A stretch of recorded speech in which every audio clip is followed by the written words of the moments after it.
And a good Tuesday morning, Birds fans. Appreciate you streaming in here on Birds 365. You got Mack and McMullen and McDonald. We've got two good guests coming your way, including a guy we haven't had on in a while, Jeff McClain. I can't tell you the last time he joined us, but Johnny was able to reel him in. So we'll hear from Jeff McClain in hour number 2 and our buddy Damo in hour number 1. Johnny Mac, quick aside, I was on WIP last night. So after I have dinner, I start to write down a couple topics to talk about on the air. And my show sheet at like 7:30 looked like Eagles. And I flipped on the Sixer game at 7 o'clock. No. Did not know we were going to be seeing history, a 70-point performance. And I tweeted out, shoot, I don't even know what time it was, but it was mid-third quarter, somewhere thereabouts. I said, for anyone not watching the Sixer game, you may want to tune in. Joel Embiid might hang a 70 burger tonight. And sure enough, he got exactly 70 points for the new all-time 76er one-game record. He's just stone cold scary. He can't be stopped. He's unstoppable. You got a younger guy, a more athletic guy coming into town, and he just took him out to the woodshed and beat the snot out of him. So tip of the cap to Joel Embiid before we get Birds 365 underway. Yeah, I think he did. What he played, like 36 minutes? He didn't even go into the 40. Oh, yeah. And didn't play anywhere near 40 minutes. And sure enough, I get tweets afterwards. Yeah, so what? He hasn't gotten out of the second round yet. Don't be a douche. Why do you have to do that on the night where he's putting up a franchise record? Those people are douches. There are some in the fan base on all sides. Can't enjoy, and that, hey, can't enjoy 10-1, the most miserable team. We're going to be talking to Jeff. And it turned out to be right. Self-fulfilling prophecy. Be careful. When you can't enjoy something, be careful. You don't enjoy anything. Right. I was annoyed last night when I got that. Before the damn game was even over, I got a tweet. Hey, can't get out and say, wake me when I get to the second round. All right, fine. He had to use the Eagles as a reference to make the point. Thanks, John. You're right. There were some people going, oh, so what? They're 10-1. Who cares? They can't beat up on teams. And they did kind of get that one right. All right, but the repercussions are being felt now after the collapse of 10-1 into the end of the season morass that the Philadelphia Eagles fell into. Our very own Derek Gunn reporting early yesterday, shortly after we got off the air, as a matter of fact. D-Gunn, you couldn't do it at like 9:30 instead of... All right, come on, D-Gunn. We got to get D-Gunn on the show, by the way.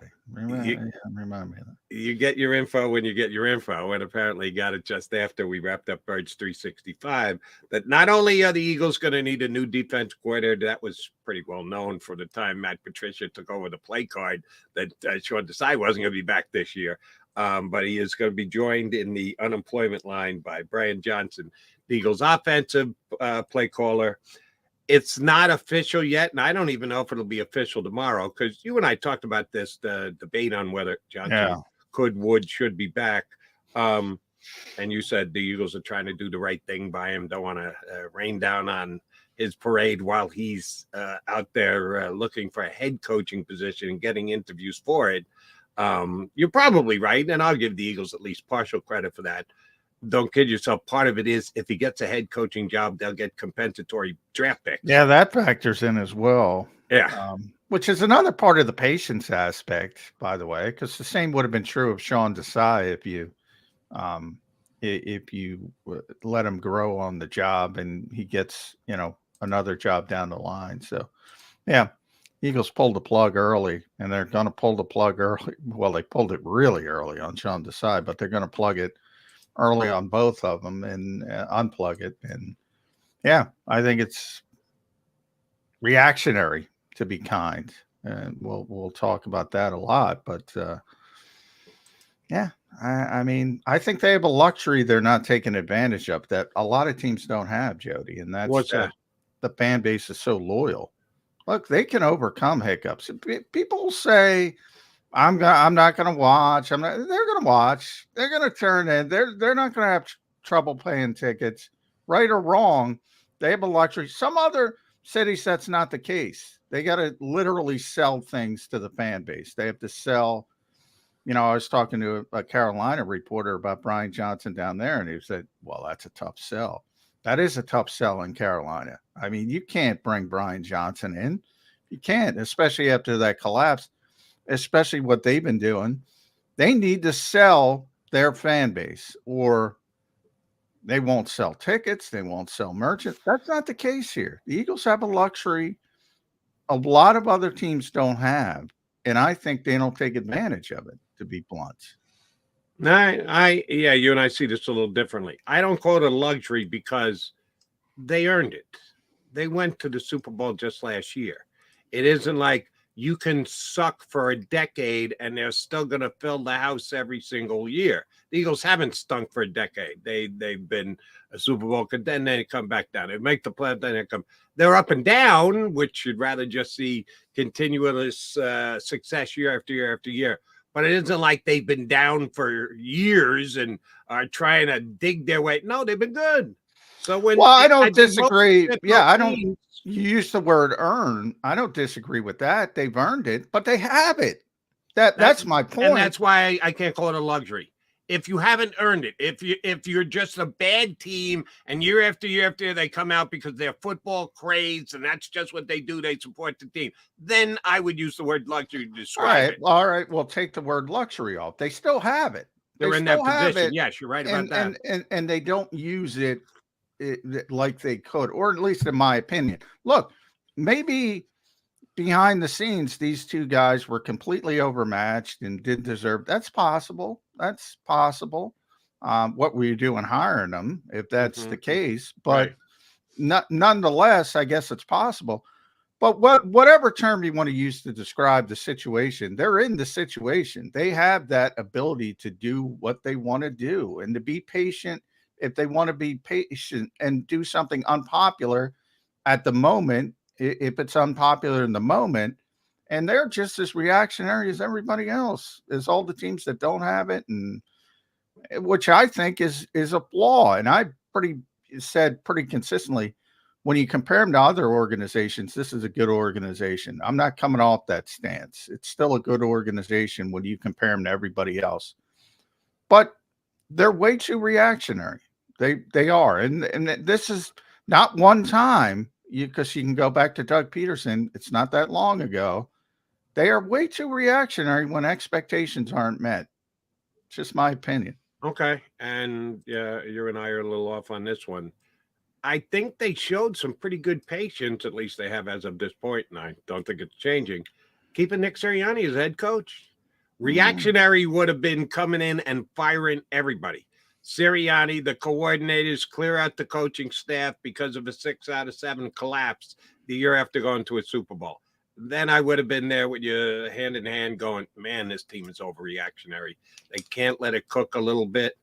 I'm going to say that I have a problem with neither of the coordinators being fired, even though it was can I say on your Sirianni point, yes, you could have obviously fired the coach. I would argue if you're going to force him to fire the coordinators, you should have fired the coach. Then I think it becomes maybe not reactionary. Then I think you're lauding into dumb territory, because now to me, you're delaying the inevitable.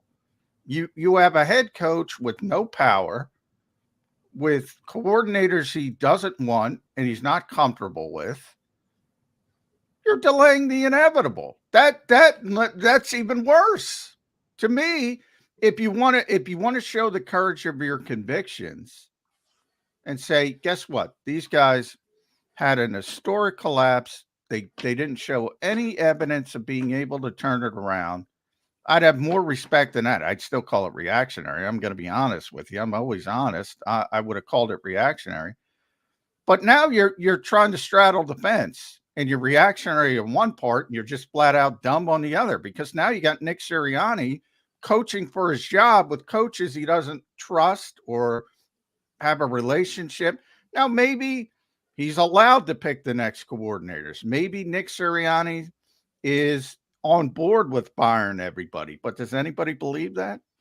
I don't know. I don't believe that. I don't either. I think the onus came down from above. But yeah, I know I'm straddling a fence here.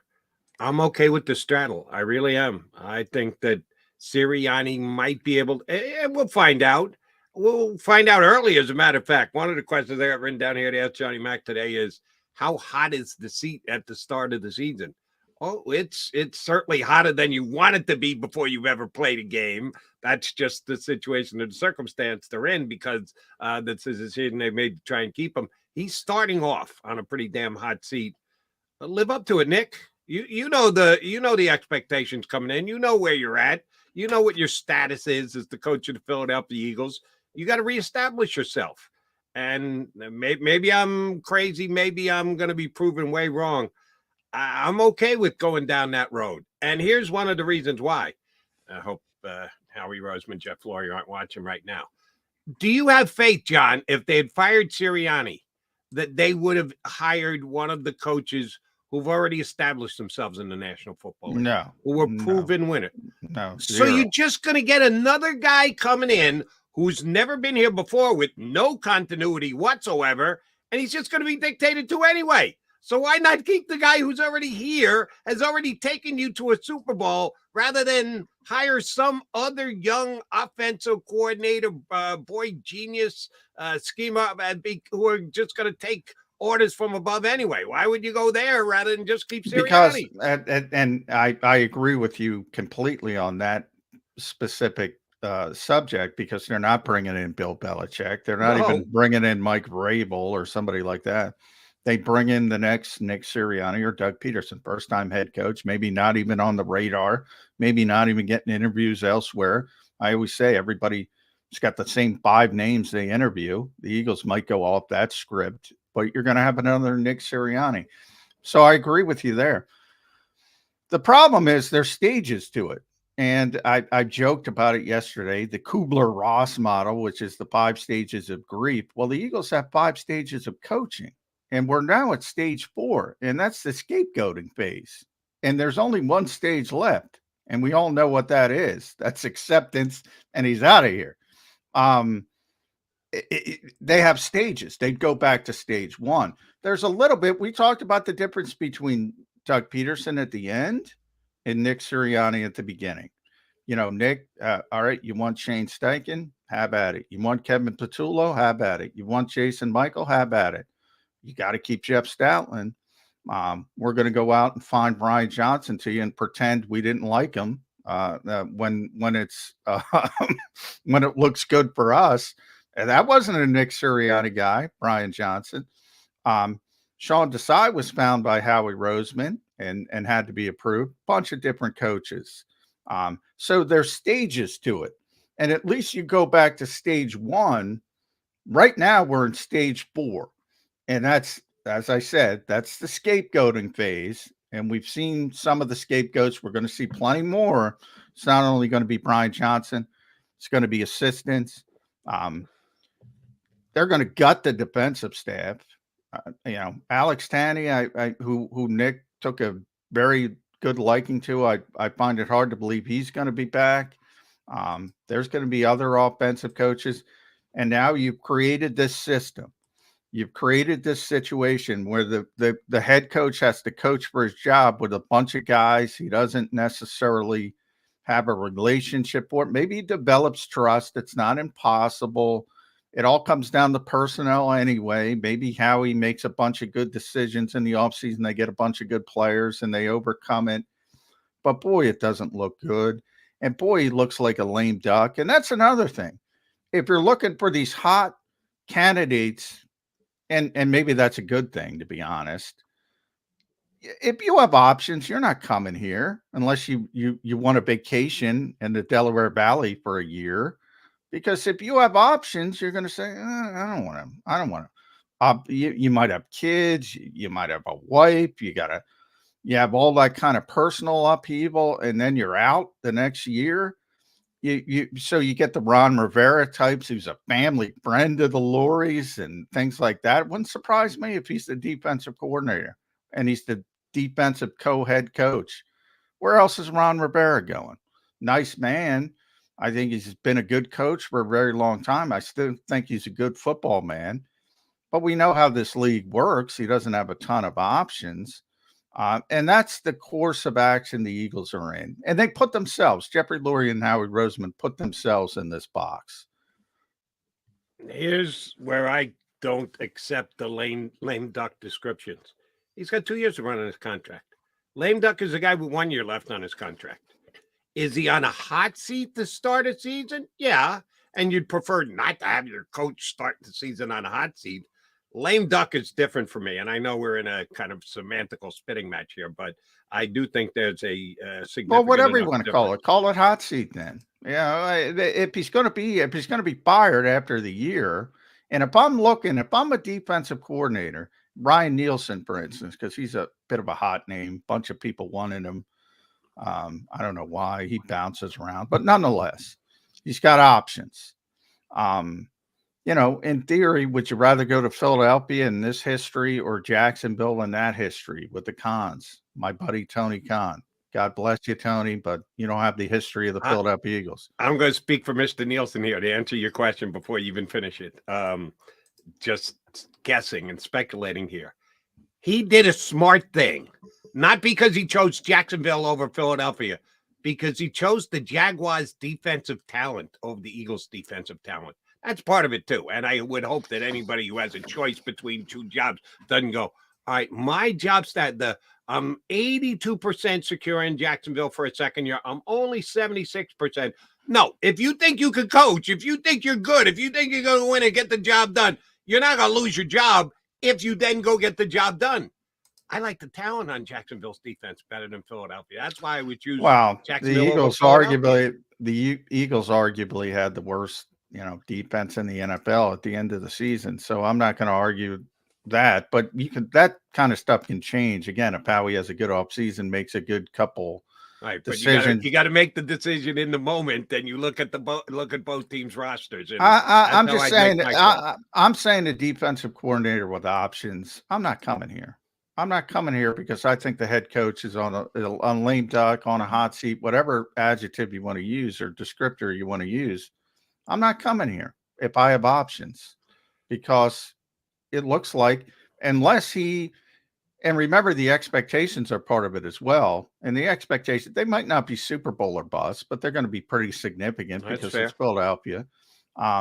The expectations are out of whack too. So the likelihood he turns it around. Yeah. If I have options, if I don't, there's only 32 of these jobs. I'll take it. But if I have options, I'm probably looking in another direction. The more interesting conversation we're going to have, and we're in the defensive side because the side was left sent out the door first, is the offense, because that's where you really truly can go.